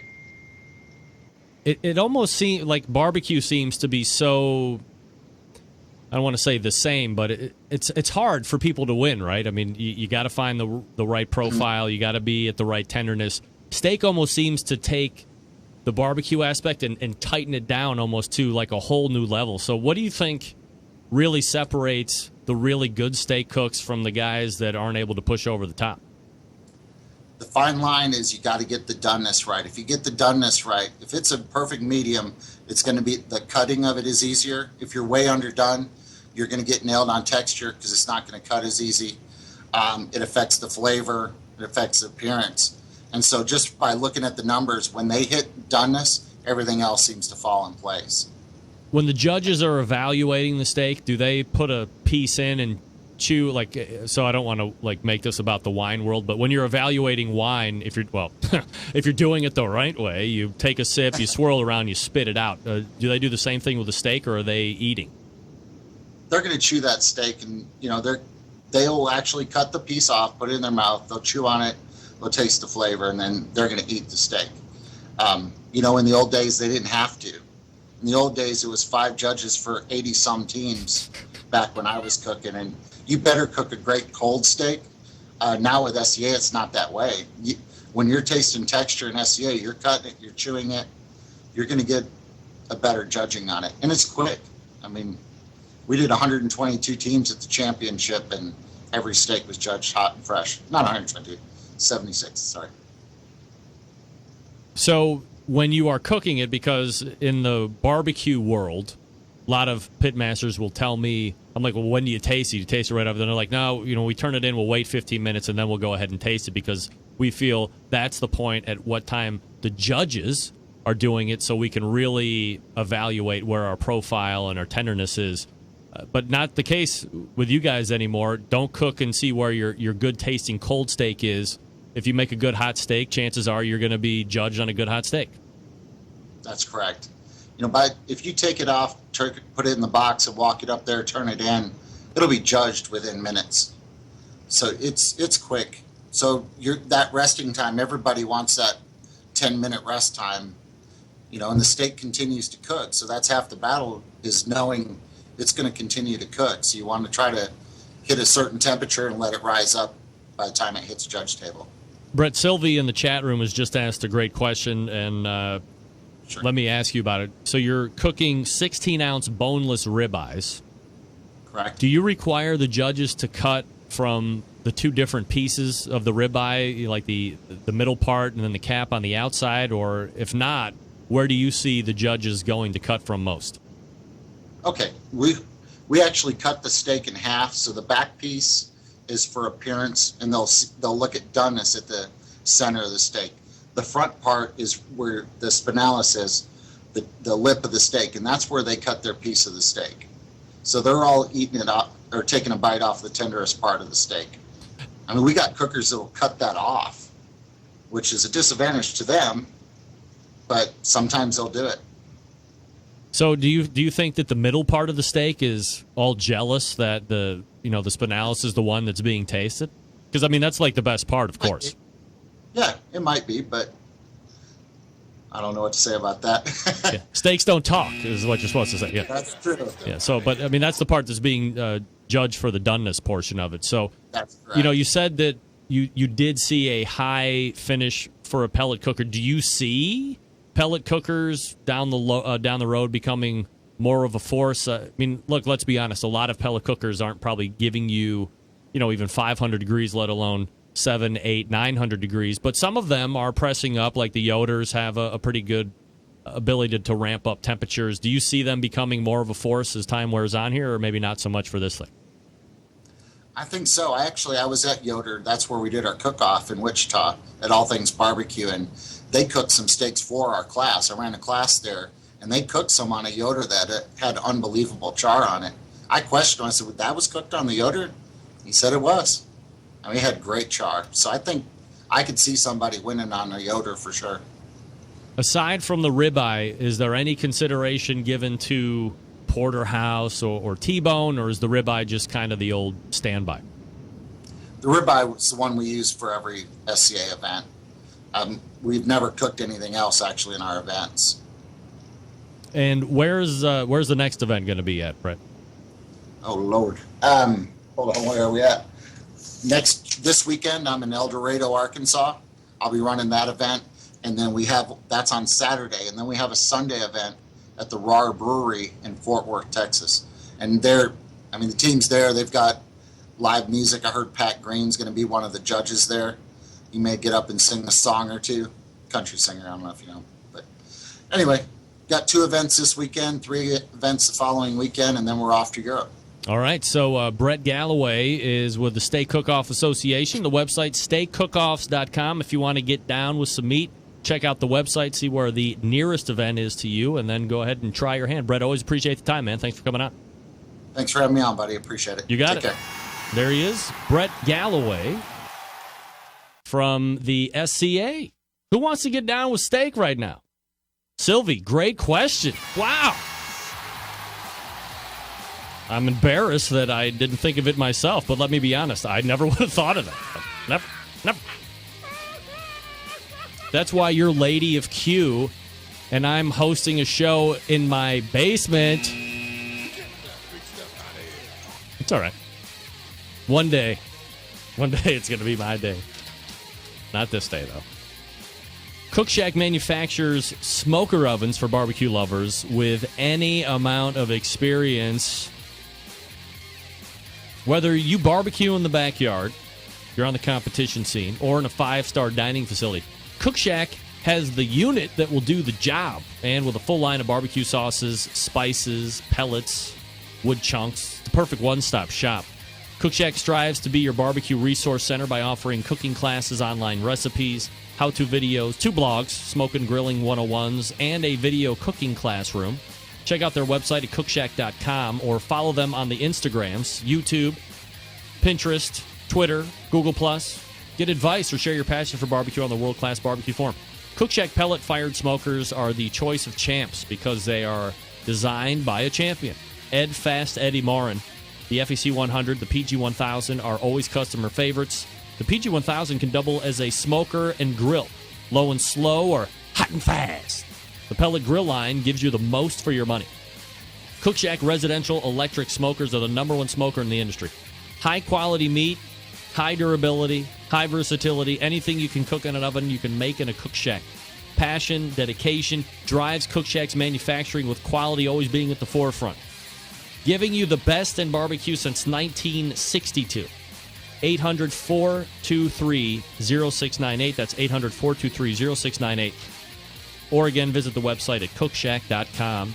Q-ow, out of the chute. Here we go.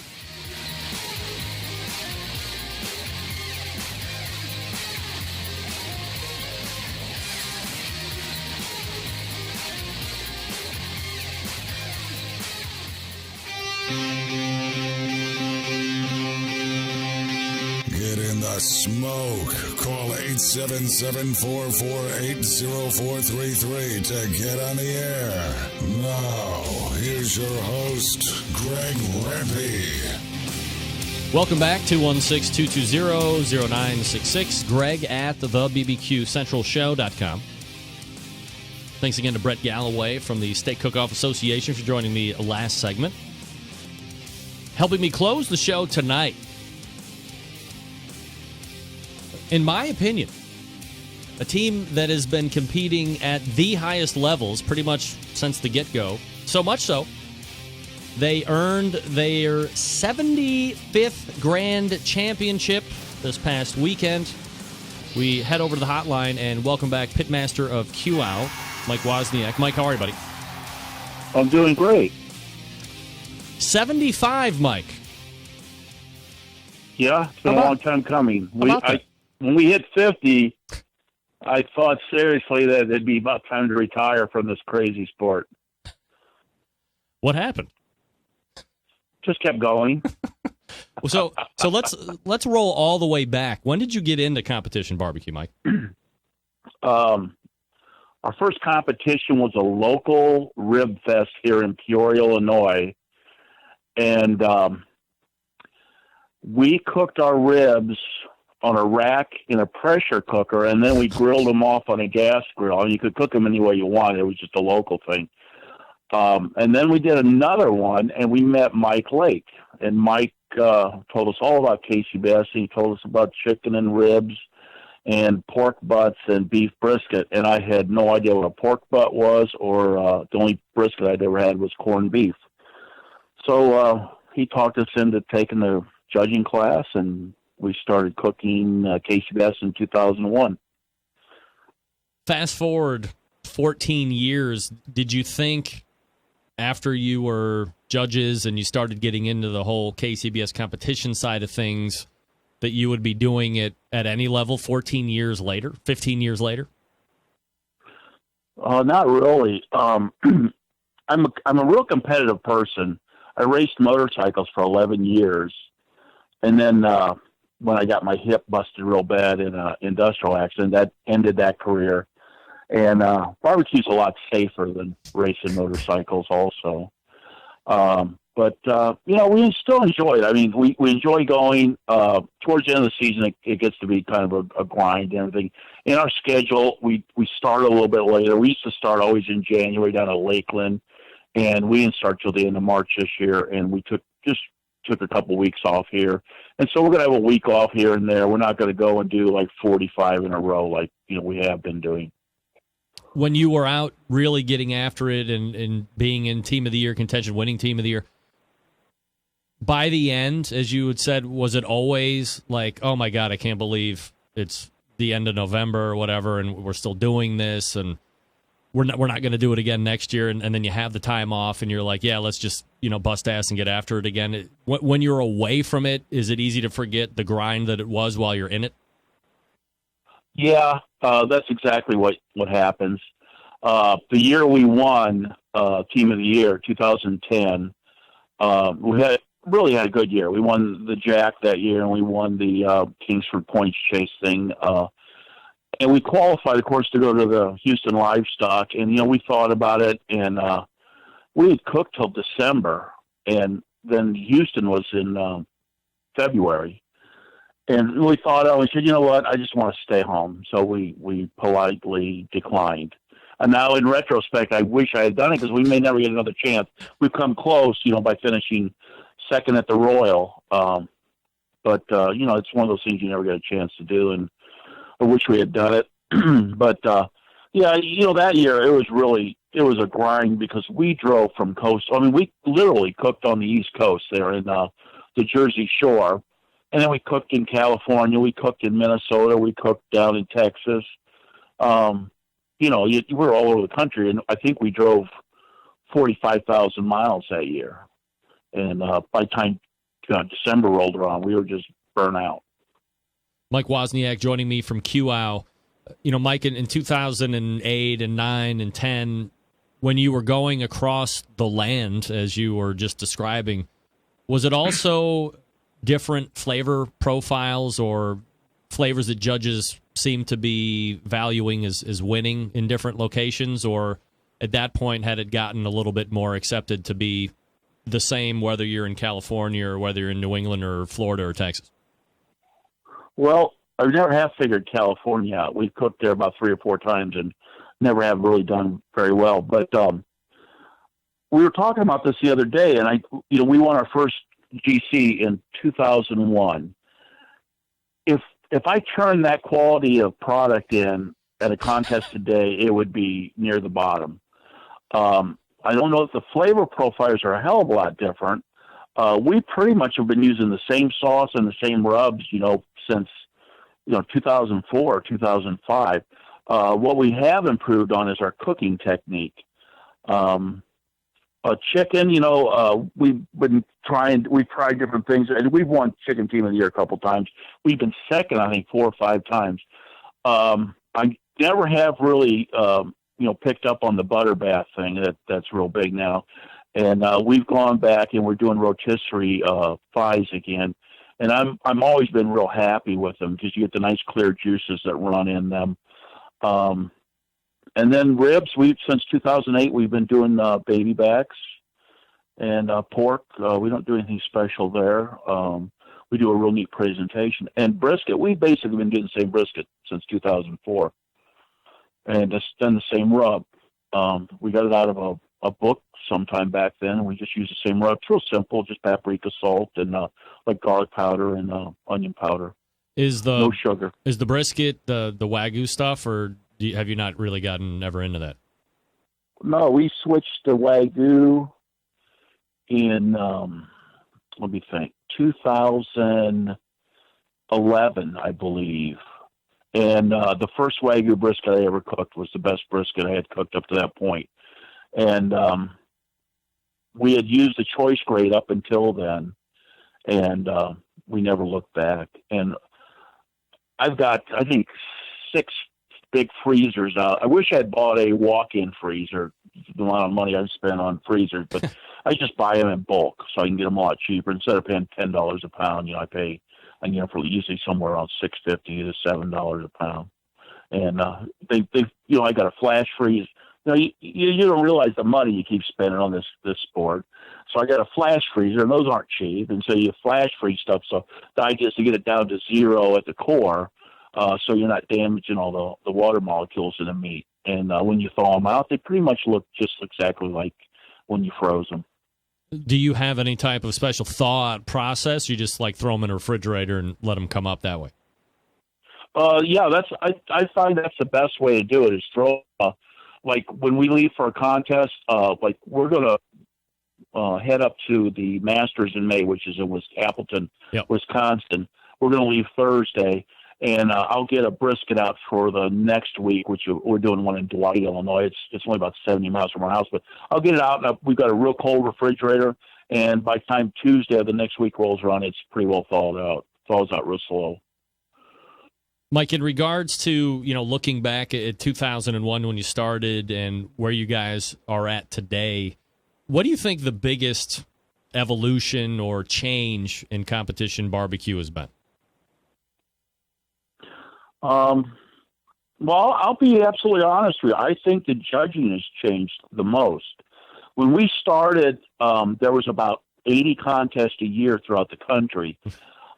We cooked a lot down south because that's where the contests were. Now, down there at that time, a lot of the judges were certified also in Memphis and May and KCBS, and they had been. So you had a lot of really experienced judges. And then what I think happened is once this got big on television, you saw a lot of people thought, wow, I'd like to be like Tuffy or Myron and judge barbecue. And, of course, that's not the reason they're judging on television. It's because they're, damn good cooks. And I think a lot of people got into it, and there's a lot of new people. And it takes a while to really learn to be a good judge. I mean, they eventually get there, but, at first you have to learn to judge meat. And the only way you can do that is by doing it over and over. And then, the judges discuss things amongst themselves. And we've noticed that in areas where they have a lot of, newer judges, sometimes the scoring is a little bit, it's not consistent, in other words. But then once they, you get an area and they have enough contests and the judges can go ahead and judge over and over, the scoring comes up. And you'll notice that with the size of the grand champion points.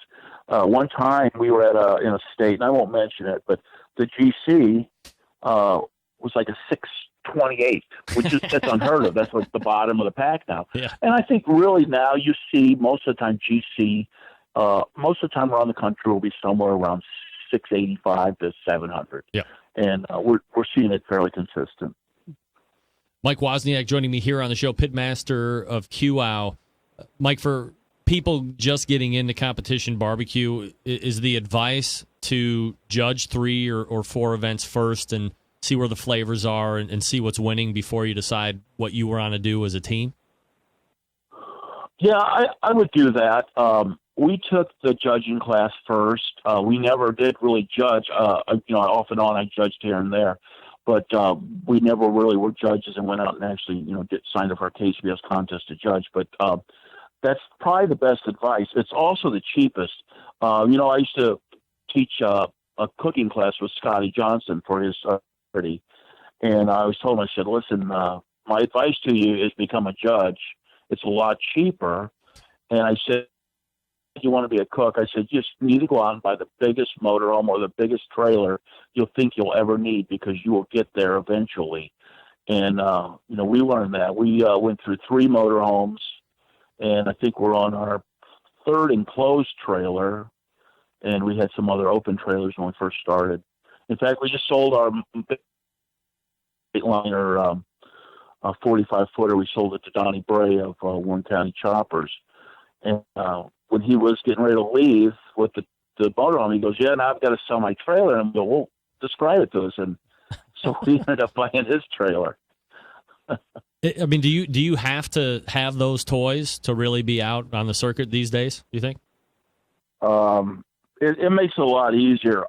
We've got the trailer now. It's a 40-footer, and it's got a deep south in the back, and it's plumbed out through the ceiling. And I never have to leave the trailer, basically. I can do all my cooking right in there. It's got air conditioning in the back and everything. Now, you get someone like Parrot Head. He cooks out of a big, heavy-duty Easy Up tent every weekend. But I'm at the point, my meniscus is gone in my knee, so I've got to get that taken care of one of these days. I'm getting cortisone shots now, so it's hard for me to go up and down steps. So I've worn my knee off from barbecue, probably, like going up and down the motorhome and the other trailers. So it just depends what you want, but it's a lot easier when you have a nice trailer and you're comfortable. Mike, you and Beth secure 75 this past weekend. You have the opportunity for 6 and 7 going up to Appleton because it's a 2-day competition that Tim Shaw puts on up there. Do you foresee staying in it to shoot for 100? Hello. Go. Cell phones, man. The devil. Or he didn't want to answer that. I know where you're going with that. I'm out. See if he jumps back on. Probably going to get voicemail now. We'll see. It's the last question. Right? Yeah, I'm back. Hey, Mike. Sorry about that.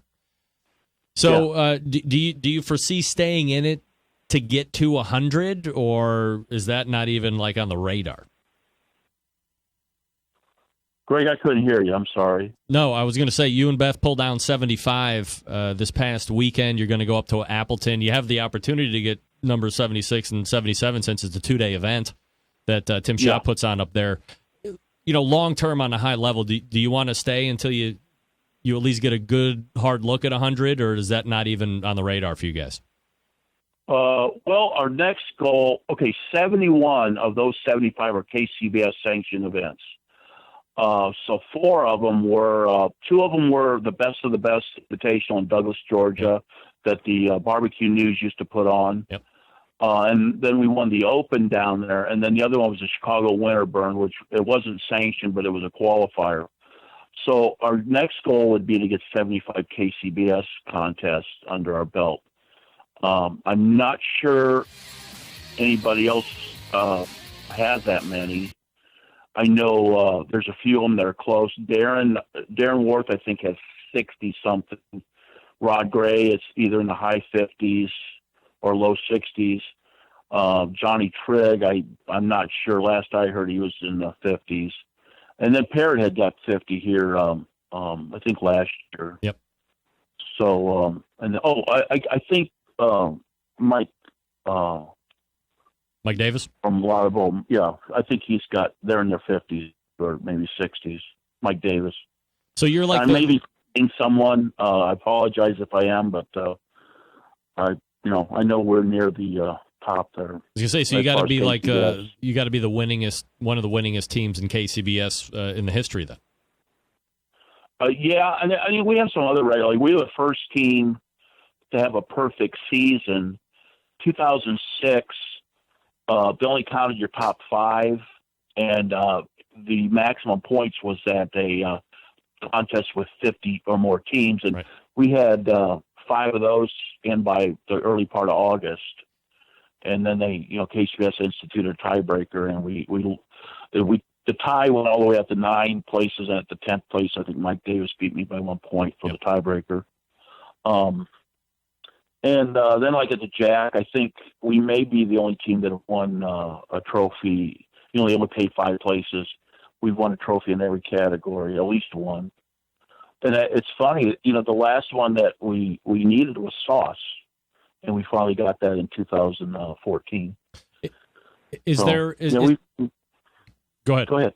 I was just going to say, is there one that just stands out above and beyond all the rest? Is it the Jack? Yeah, it'd have to be the Jack because you know what?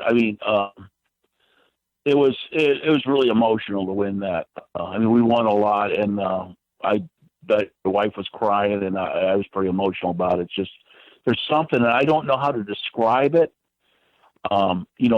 It's a contest that the cooks really put a lot of emphasis on, and if you look at it the other way, there's a lot of celebrity judges there and stuff like that.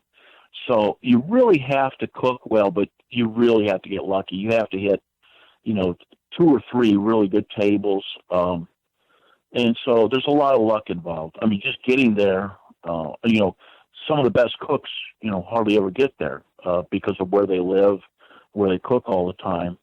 If you live in a state like Kansas or Oklahoma or Missouri, it's hard to get there unless you're going to win 7 all the time. And, that's not easy. Mike Wozniak is the pitmaster of QOW. They just won their 75th Grand Championship. Started in 2001, and here they are 15 years later with number 75, looking to get their 75th KCBS here shortly as well. Mike, always appreciate the time, man. Continued success, and we'll talk again soon. Okay, thank you very much. You got it. Bye. There he is, Mike Wozniak. QOW, 75th. Does anybody else remember Best of the Best by National Barbecue News? Does anybody remember that? That was like a really big deal back in the day. Won it twice. I thought that was going to be, that's right when I had started getting into podcast. Wait, is that right? I might have been in it for a couple years before that, but I remember talking to Cal Phelps and National Barbecue News and Best of the Best, Douglas, Georgia, and this is going to take the Jack winner and the American Royal winners, and this is going to be really where in different scoring systems, fair for everybody.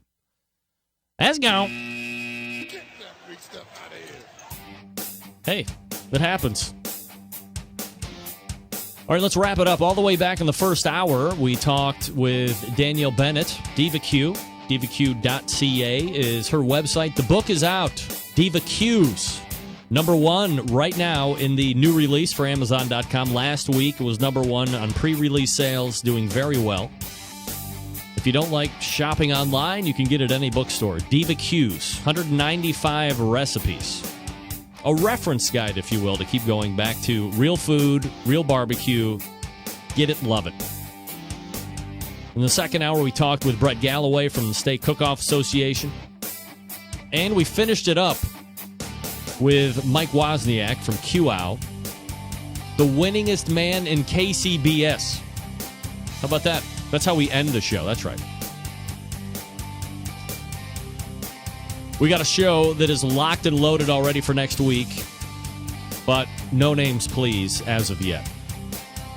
But we might be talking about another new book with somebody that's associated with a pretty big grill company. Plus, it's the first Tuesday of the week next week, or of the month next week, so you know who's going to be coming in to give us a checkup from the neck up when it comes to the barbecue and grilling stuff, Ray Lampy. September 11th, 2001. I will never forget. Until next Tuesday at 9 p.m. Eastern Standard Time, this is your program host and proud U.S. American, Greg Rempe. Good night now.